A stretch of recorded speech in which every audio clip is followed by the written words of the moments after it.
volvemos a hablar de Malvinas, porque la ciudad de Ushuaia, a orillas del canal de Beagle, fue escenario del acto central donde se conmemoraron los 25 años del comienzo de la guerra de Malvinas. Cuando todos estaban esperando al presidente Kirchner, este faltó a la cita y lo reemplazó el vicepresidente Daniel Scioli.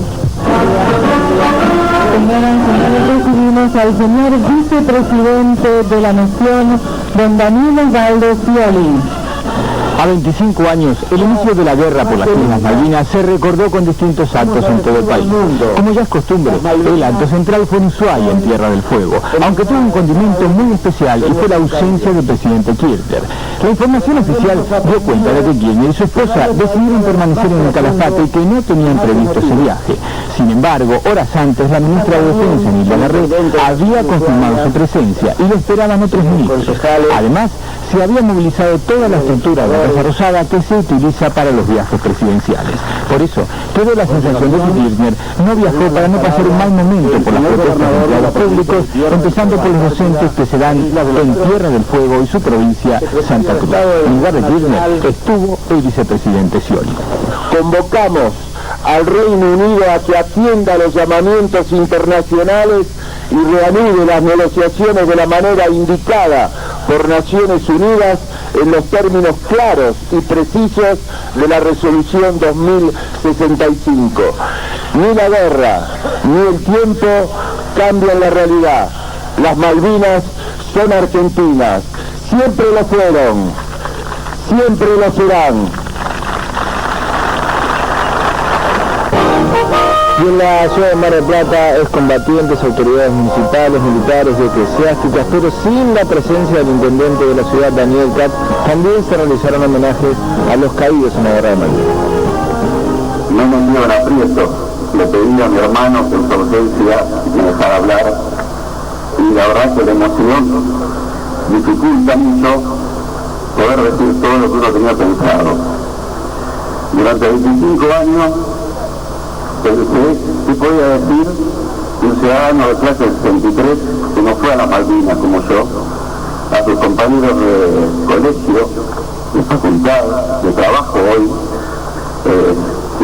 con los cuales convivimos durante los años previos, durante aquella guerra, con la angustia que nos dejaba saber que nuestros compañeros de grado, nuestros compañeros del colegio, estaban peleando por nosotros.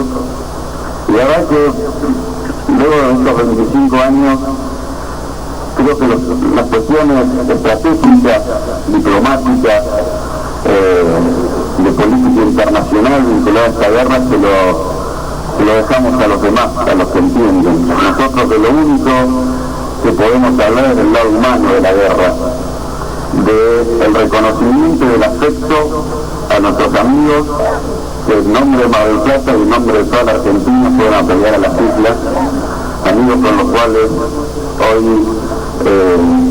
compartimos un desafío generacional de llegar a la plenitud de nuestras vidas con 40 y tantos de años, 43, 44, de ver a nuestros hijos llegar a la edad que tenían ellos mismos cuando fueron a pelear a Malvinas. Y de todo eso que uno a veces me hubiera querido decir a los muchachos amigos que fueron a combatir a las Malvinas, en realidad el reconocimiento, el afecto, el gran compromiso ratificado de seguir teniendo en nuestra memoria la gesta de Malvinas, sus peleas y su lucha de Tafe de Escarpa. Por lo tanto, en este día particular de 25 años, que como se dijo acá, permitió en cierta manera ir curando algunas heridas, pero no todas desde ya. Voy a aprovechar para decirle nada más que a los padres de los chicos que cayeron o de los que volvieron, que ahora que somos grandes nos podemos imaginar las angustias que se vivieron por esos días, ahora que nuestros hijos nos angustian por el solo hecho de ir a la noche a bailar. Me imaginamos y nos solidarizamos con el pensamiento y la sensación de aquellos padres que hace 25 años sabían que sus hijos estaban en Malvinas. José Luis del Hierro tenía tan solo 19 años, era marplatense. A los 19 años fue convocado para ir a la guerra de Malvinas. Una semana antes del final de la guerra envió una carta a sus familiares y ahora, 25 años después, vamos a conocer ese testimonio original que representa el pensamiento de cientos de chicos que fueron a una guerra que no debió ser. Una carta, una voz, un mensaje. Islas Malvinas, 7 de junio de 1982. Queridos papá, mamá, Juan y Juanjo. Perdonen que hace 8 días que no les mandaba nada, pero aquí nos dijeron que no sale ni entra nada. Yo ya voy a intentar mandar una. Sí, me llegó el telegrama del 24 de ustedes y de Cristina, y también me llegó ayer uno del 29, pero no se entiende nada. No está firmado, pero pienso que es de ustedes. La última carta de ustedes de Mar del Plata es del 11 de abril, y después nada más. La última carta es la que les mandé desde el hospital, el 29 de abril y el 30 de abril. Me imagino lo preocupados que ustedes estarán por las últimas noticias. Es cierto que los ingleses están muy cerca, pero a mi puesto de combate, les juro, no me han venido ninguno a visitar, y espero que no lo hagan. Hay que seguir rezando y pidiendo a la Virgen para que esto se arregle en paz, y se acabe ya. Cada vez tenemos más ganas de volver cada uno a su casa, sea como sea, ganando o perdiendo, pero volver y pronto. Al final se nos quedó en el tintero el viaje, pobre papá. Tanto juntar y organizar y yo lo tiré abajo todo. Aunque desde responsabilidad sin el loco de nuestro presidente y su desvelo de grandeza. Acá todos, pero todos, le agarraríamos el fundillo de los pantalones y lo pondremos como nosotros, 55 días en estos pozos. Y yo con él, a todos esos patriotas de ciudad que por lo que ustedes dicen, allá está minado. Acabé el discurso. Espero yo llegar de esto antes que la carta, así no nos preocupo más con esto. Pero es hora que sepan lo que pensamos nosotros de Malvinas. Bueno, nada más. Besos y abrazos para los 4, siempre, siempre los tengo en mis pensamientos. Los quiero mucho. Chao, José Luis.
Acabamos de conocer una historia jamás contada, la de José Luis, un soldado que escribió una carta a su familia desde las Islas Malvinas una semana antes de morir.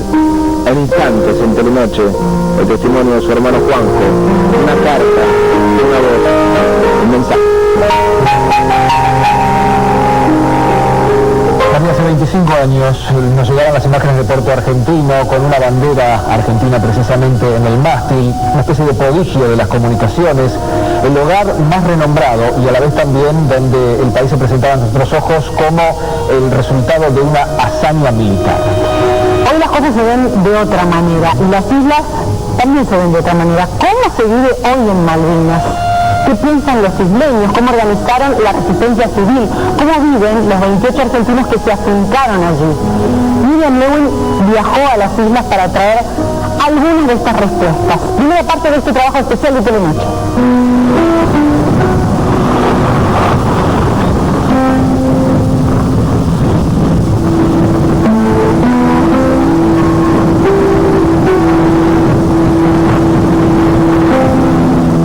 Amanece en Malvinas.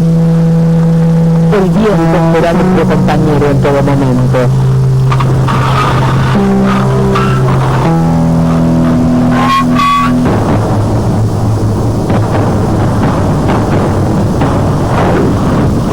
pasaron 25 años desde la llegada de los argentinos en 1982.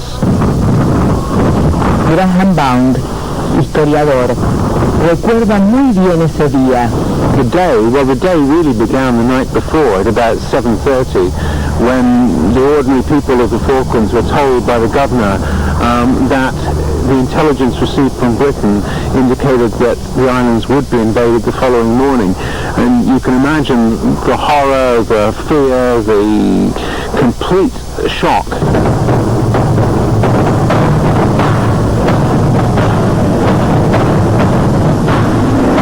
Beautiful night.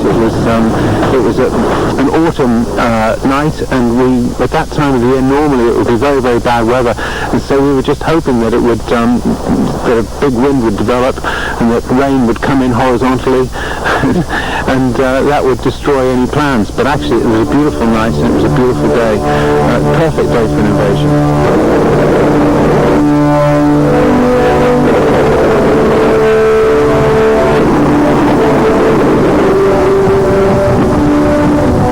What was the image you had of the Argentine government at the time? We knew very well that the Argentine government was a dictatorial regime, very authoritarian. It treated other ordinary Argentines very cruelly. People were disappearing, people were being tortured, and suddenly, these people were going to be running the islands. Well, that wasn't a very attractive idea. That was a scary idea.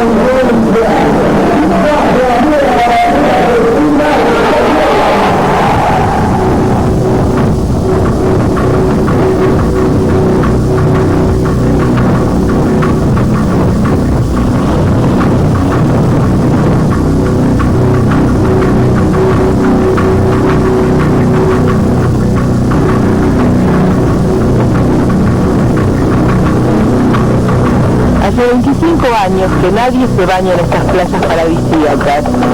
Aquí desembarcaron las tropas argentinas y antes de que llegaran los británicos, minaron las costas.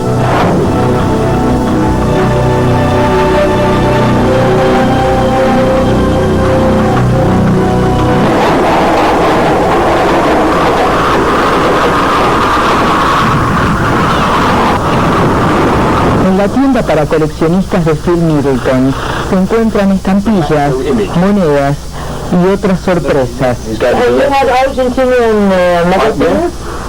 And we got some here, we're only the Grand Battle. Oh God. El ex profesor nos cuenta una historia desconocida, la de la resistencia de unos pocos pobladores isleños a lo que consideraban una ocupación. Well, the interesting thing is, as I say, once you've got the idea of how the troops operate, or how they had to operate, there are simple things that you could do which would annoy and irritate.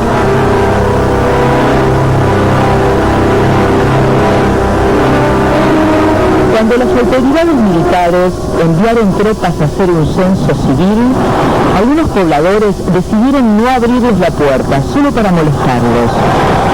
So you've got a chap standing at your gate clapping, and he claps two sort of loud claps to gain your attention. And you look at him, and you don't react. Now after the third or fourth time he's clapped, I mean, we're talking about an officer here in front of his troops. He's looking a bit of a fool.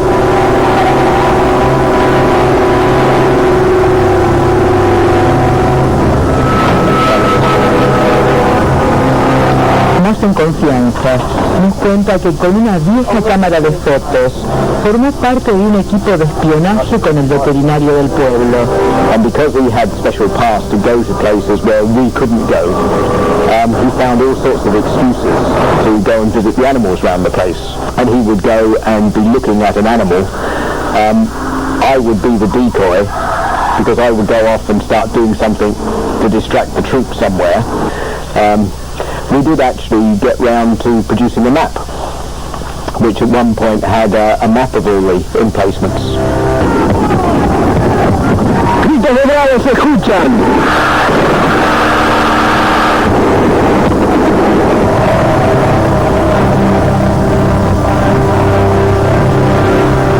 Some Flanders actually escaped from Stanley and met the British and then advanced with the British, guiding them and even fighting on the mountaintops, taking up weapons and fighting on the mountains. Others used their radios, their transmitters to transmit information. But whenever they searched our homes, they were always looking for radios, always looking for radios.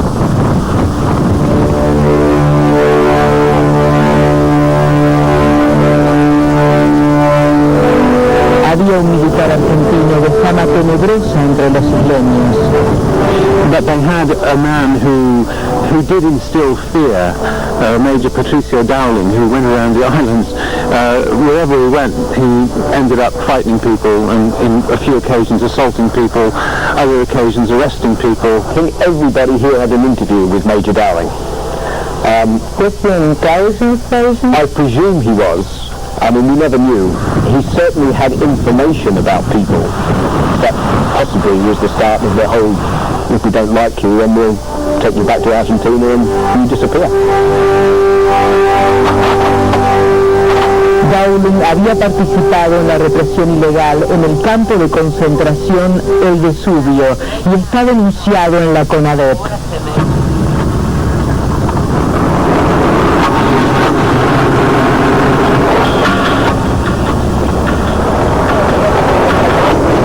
Dejamos Puerto Argentino en cualquier dirección. Encontramos huellas de las batallas.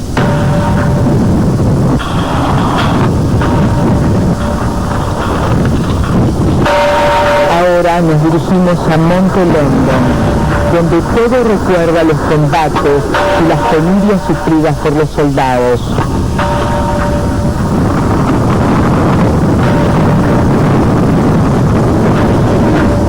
Uno de los inviernos más rigurosos que se recuerdan.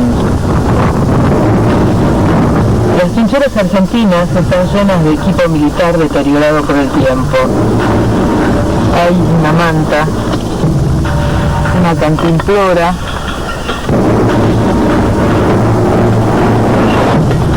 unas correas, estas 2 porciones de mermelada. Ya estaban vencidas 2 años antes de que empezara la guerra.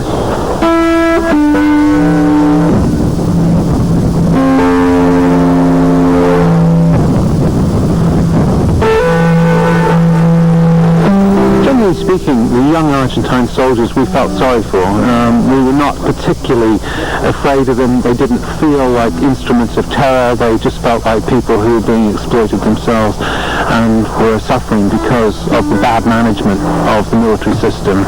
And they died, I think, of maybe not malnutrition, but they certainly died of exposure. They would ask us for food.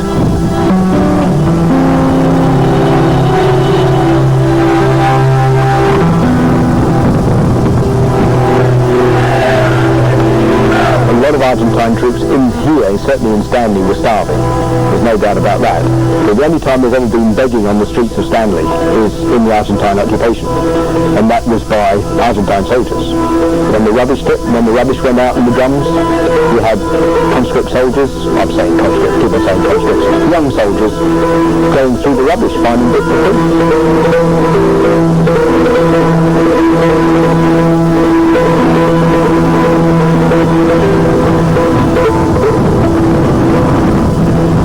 This is called the Memorial Forest, and each tree has the name of a soldier. If he was killed during the war, a British soldier.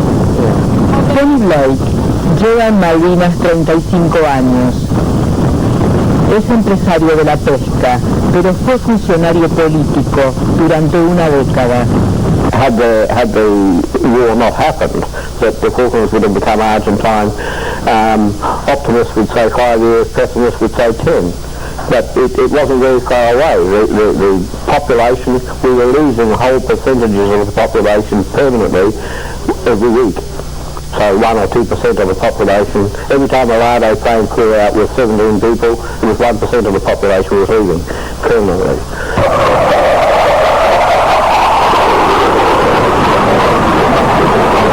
Jane Cameron dirige los archivos de Malvinas.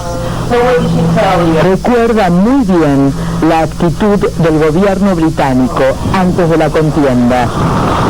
We felt that we were privileged as a nuisance to the British government. Por distintas razones, Margaret Thatcher y Leopoldo Galtieri hicieron usufructuar el conflicto para fortalecerse, pero los más beneficiados fueron los isleños. De kelpers y marginados, ciudadanos de segunda. La guerra los colocó en un primer plano. Well, I think we talked about the sympathy, but we definitely took advantage of it. And the one big thing that we pushed, which made the big difference to the Falklands, is we wanted to have control of our fishing in the area. We didn't have an economic zone before the war, and so we got the economic zone put in. That was an immediate 50 million boost to the economy. You know, then there's probably only about 1,800 people here. It was a huge income per head. I think we were the fourth richest country in the world per head of population. Los pobladores de las islas pasaron, después de la guerra, de la pobreza a la opulencia. Janet Robertson, actualmente consejera, confirma el enorme crecimiento financiero. Out of that economic development that had its origin in fisheries, it has permitted us to develop into other industries, principally into tourism.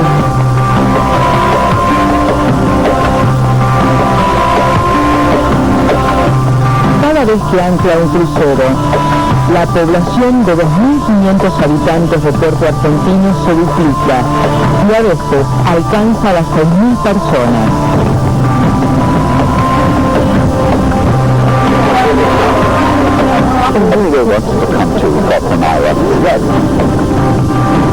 Where are you from? Arizona, United States. Is this your first time here? Yes, it is. And what do you expect to see? No idea. Go in there and find out. What do you expect to see here? Reading, the church, the museum, the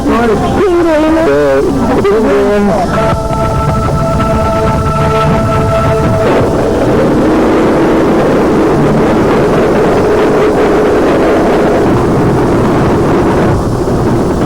Vamos rumbo a la casa de Carlos Rodríguez, uno de los 28 argentinos que, según el último censo, residen permanentemente en las islas. Vive casi en el confín del pueblo.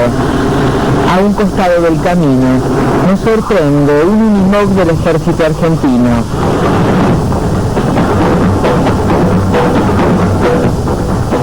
Un voluminoso souvenir bélico que se permitió guardar algún isleño. ¿Por qué Malvinas?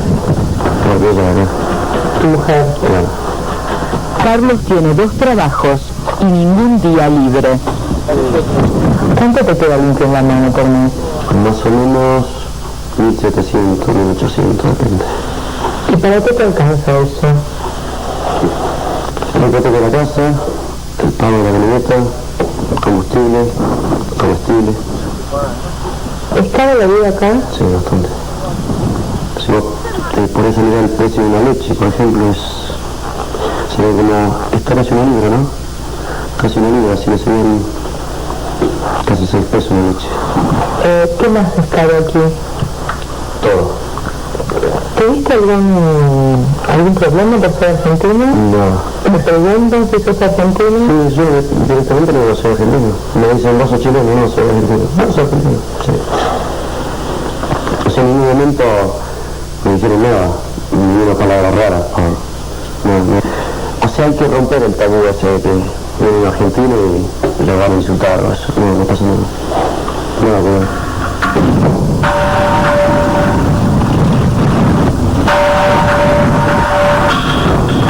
Cae la tarde y el viento sigue ahí.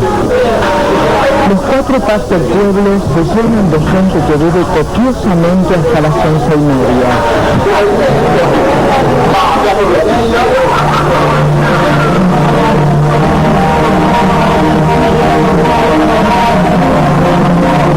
con una campana como señal. Las puertas se cierran hasta el día siguiente.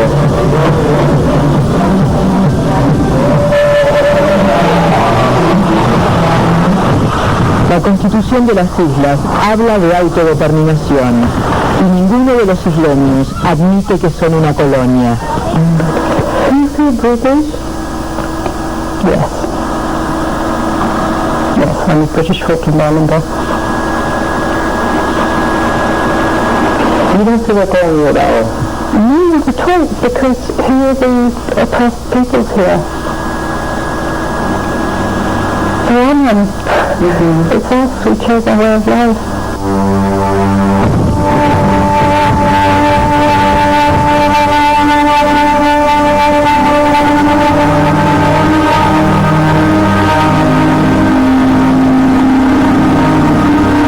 Llegamos a Darwin. El cementerio argentino nos espera, deteriorado y lleno de ausencias.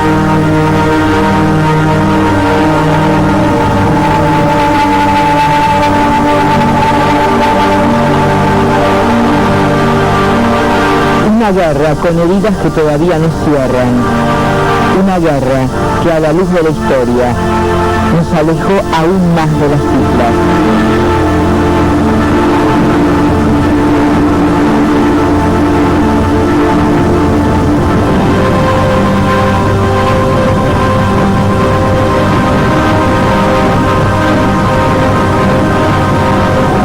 En el programa educativo de las islas, la guerra no está incluida.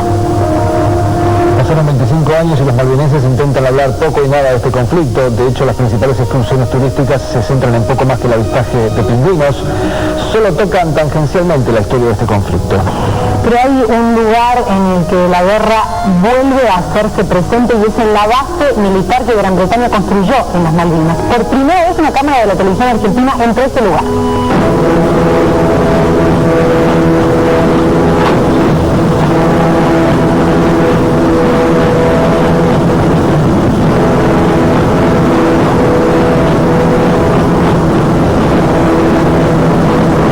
Por primera vez, un equipo de la televisión argentina entra en la base de las fuerzas británicas en las islas del Atlántico Sur, en Mount Pleasant, a 80 kilómetros de Puerto Argentino. Se trata del corazón de la ocupación militar inglesa en las Islas Malvinas. The key issue why we're here because there is a sovereignty debate about ownership of the islands, and that has been thrown into sharper relief since Kirshner was elected. La cifra exacta de efectivos no se conoce, pero varían de 1.000 a 3.000 hombres y mujeres de las tres fuerzas, que permanecen allí de 4 meses a 2 años y reciben entrenamiento.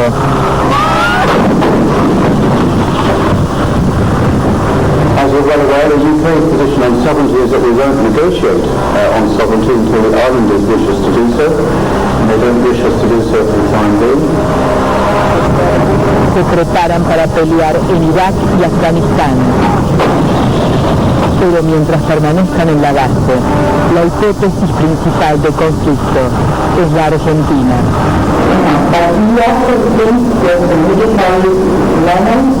No, Argentina not. And actually, Argentina's government, I think President Kirchner very recently reiterated again that their sovereignty claim will be pursued by peaceful means only. So, no. We review our calculations daily, weekly, monthly. Argentina is a democracy and has been a democracy now for some considerable time. And there are no indications in the short, medium or longer term of instability. Sin embargo, y a pesar de que dicen no considerarnos una amenaza, en la base tienen prolijamente identificados todos los modelos de aviones argentinos que pueden llegar a sobrevolar las islas.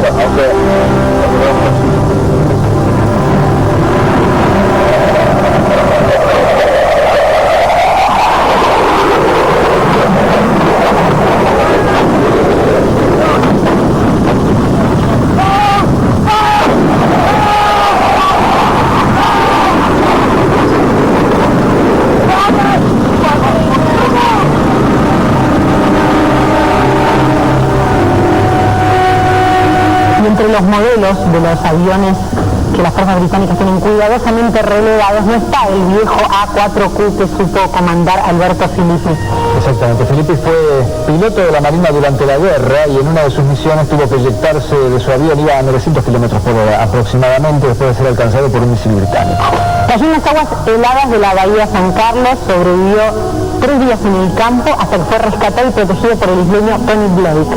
Mario Marquich nos va a presentar ahora la historia de una amistad que nació al borde de la muerte.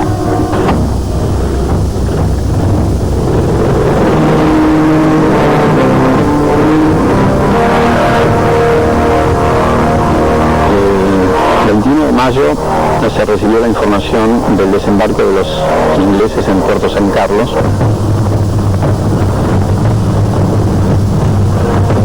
En particular a la tercera escuadrilla aeronaval de caza de ataque le llegó la misión de atacar a un buque piquete radar que estaba transitando el sector sudoeste del estrecho de San Carlos. Nuestra misión era atacar y neutralizar a ese buque.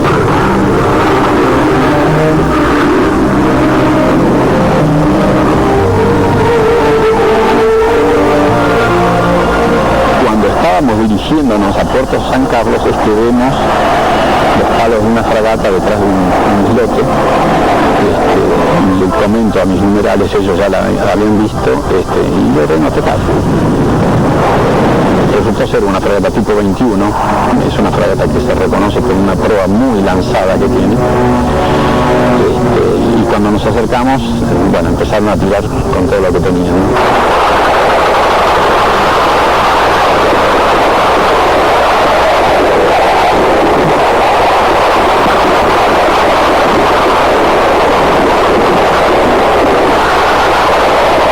Los 6 aviones y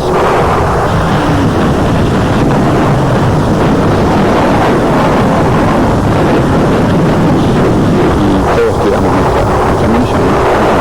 De todas las munición lanzada, 2 bombas impactaron la fragata y terminó hundiéndose la tarde.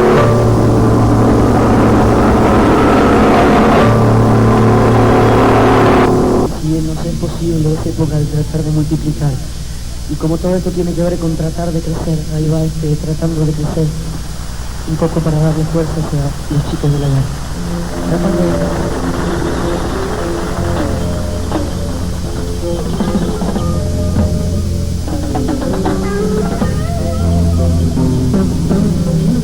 Como decía un catalán, estoy tratando de crecer, de sentar cabeza.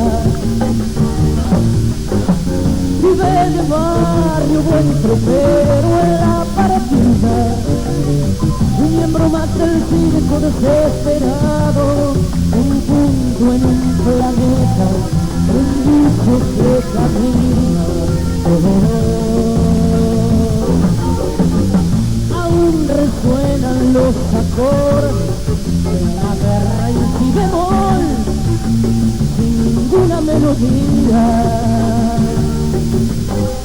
Una mamá pone nombre a su matriz, y así las flores crecen junto a los cardos y derrotan las tormentas y se caen y levantan. Todavía me emocionan ciertas cosas, todavía creo en mirar a los ojos. Todavía tengo en mente cambiarás, todavía llamo, gracias todavía.